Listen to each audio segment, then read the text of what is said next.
Donald Trump. We are confronted by another oppressive ideology, one that seeks to export terrorism and extremism all around the globe. America and Europe have suffered one terror attack after another. We're going to get it this time. During the historic gathering in Saudi Arabia, I called on the leaders of more than 50 Muslim nations to join together to drive out this menace, which threatens all of humanity.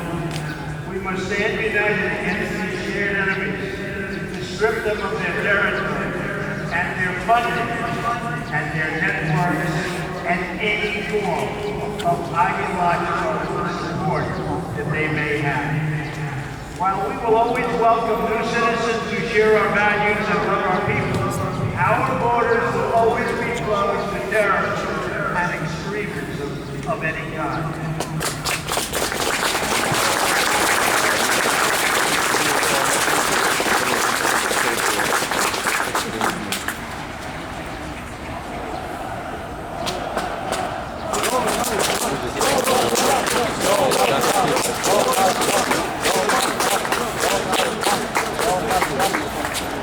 We are fighting hard against radical Islamic terrorism, and we will prevail.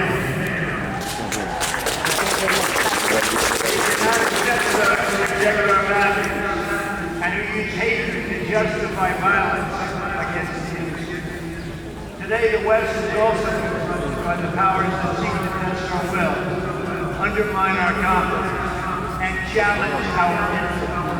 To meet new forms of aggression, including propaganda, financial crimes, and cyber warfare, we must adapt our lives to compete effectively in new ways and on all new battlefields. We urge Russia to cease destabilizing activities in Ukraine and elsewhere, and its support for hostile regimes, including Syria and Iran, and to instead join the community of responsible nations in our fight against common enemies and in defense of civilization.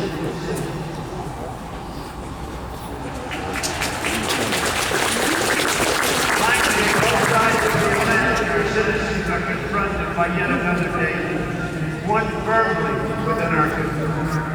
This danger is invisible to some, but familiar to the multitude. The steady creep of government bureaucracy that drains the vitality and wealth of the people.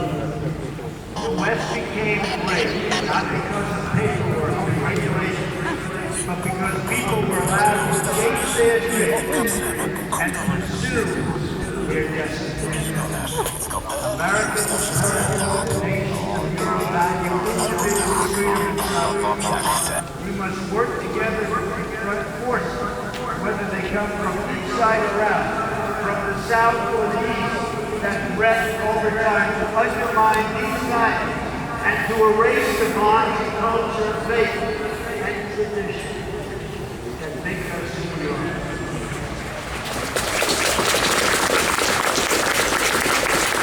Let's not forget these forces will undermine our courage, sap our spirit, and weaken our will to defend ourselves and our society.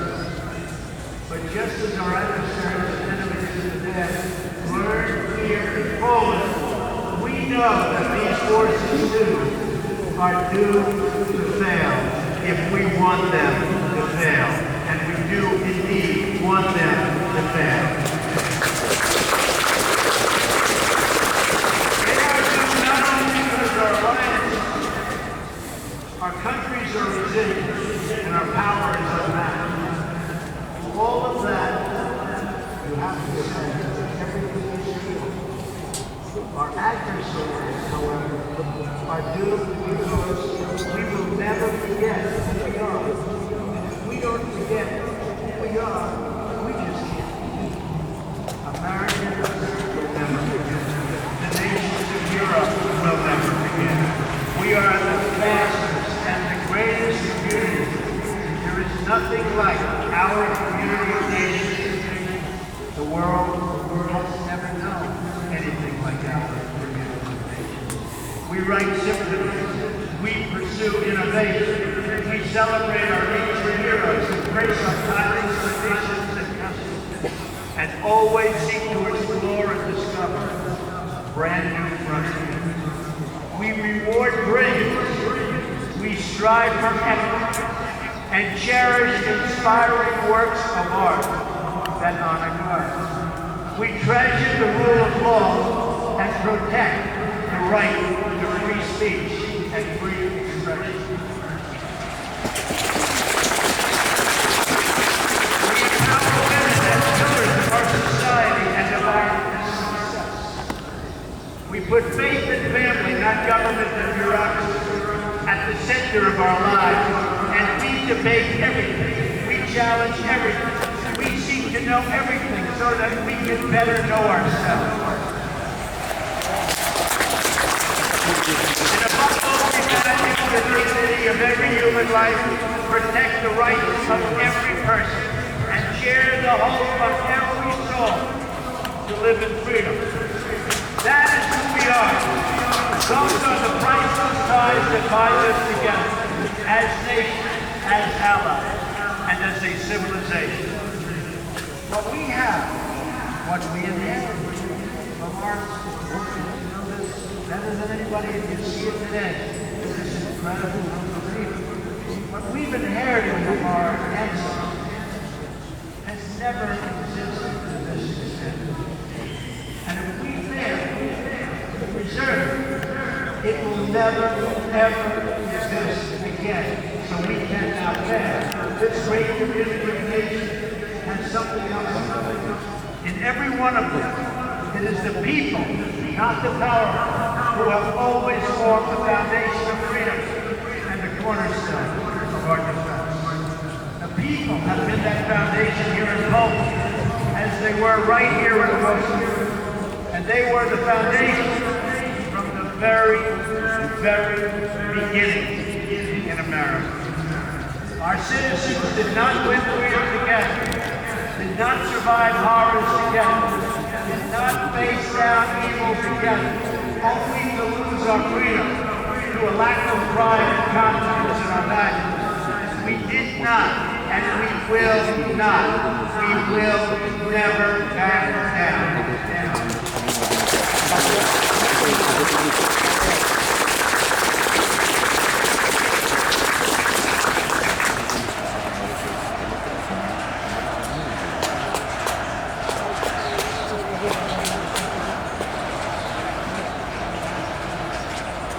As long as we know our history, we will know how to build our future.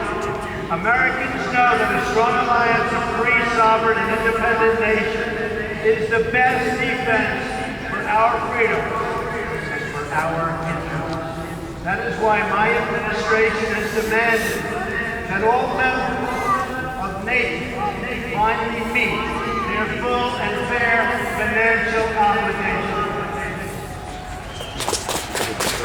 As a result of this insistence, billions of dollars more have begun to pour into NATO.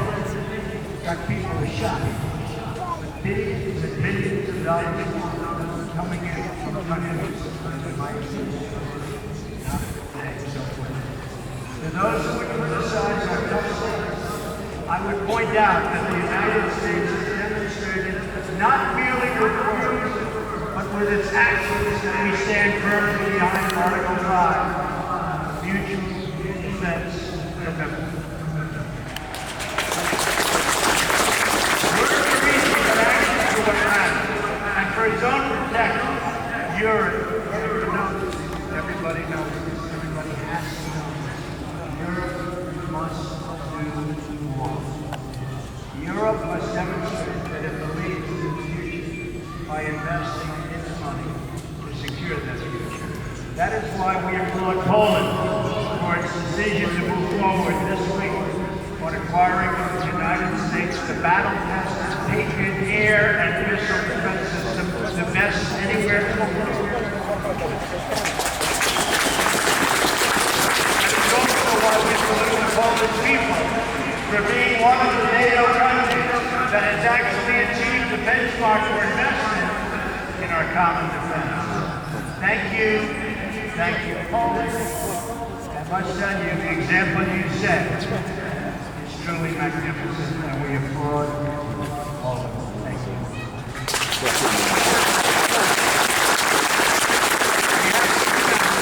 Our investment is not just a commitment of money, it is a commitment of will.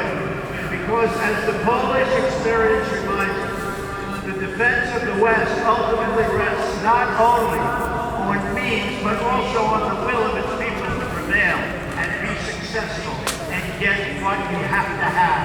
The fundamental question of our time is whether the West has the will this time. Do we have the confidence in our values to defend them at any cost? Do we have enough respect for our citizens to protect our borders? Do we have the desire and the courage to preserve our civilization in the face of those who would subvert and destroy it? We can have the largest economy and the most lethal weapons anywhere on earth. But if we do not have strong families and strong values, then we will be weak and we will not survive.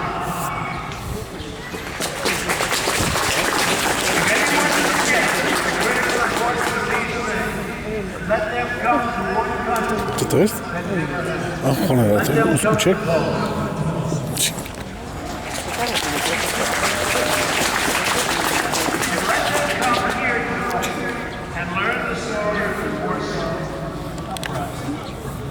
When they do, they should learn about Jerusalem Avenue.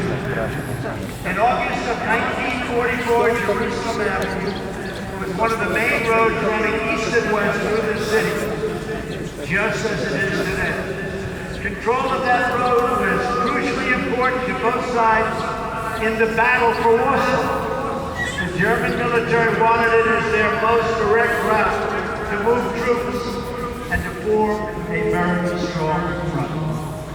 And for the Polish Home Army, the ability to pass north and south across that street was critical to keep the center of the city and the uprising itself from being split apart and destroyed.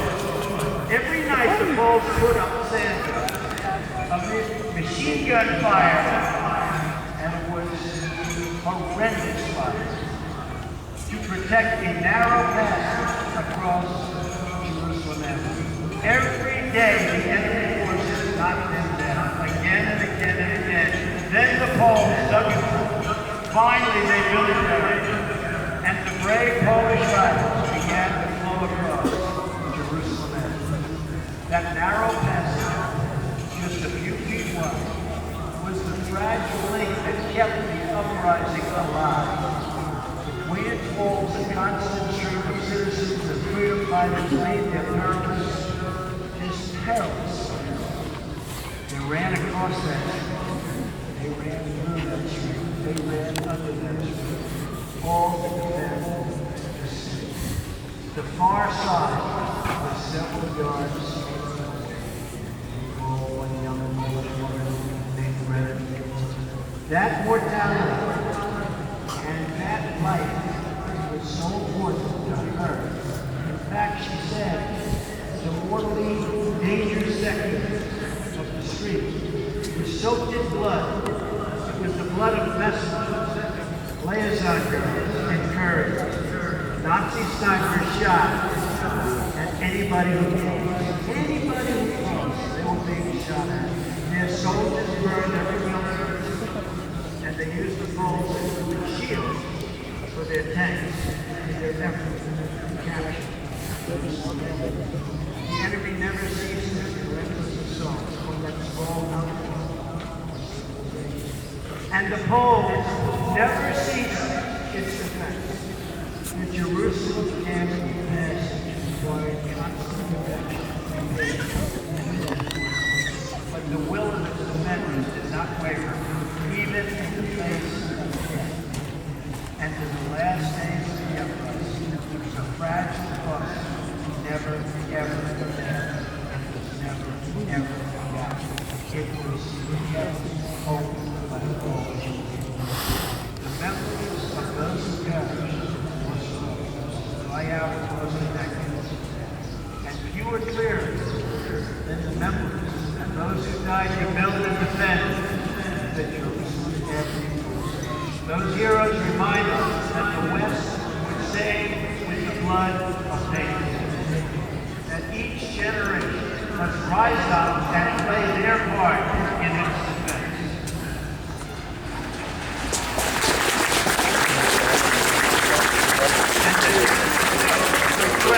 And every last inch of civilization is worth defending with your life.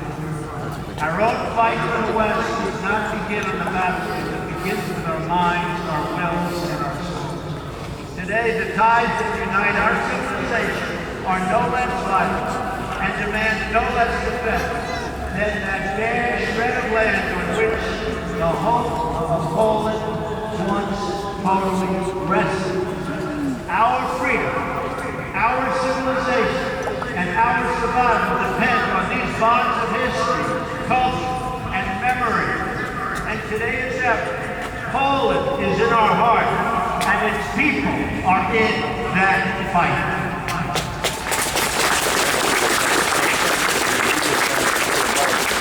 Justice causes could not be broken. I declare today for the world to hear that the West will never, ever be broken.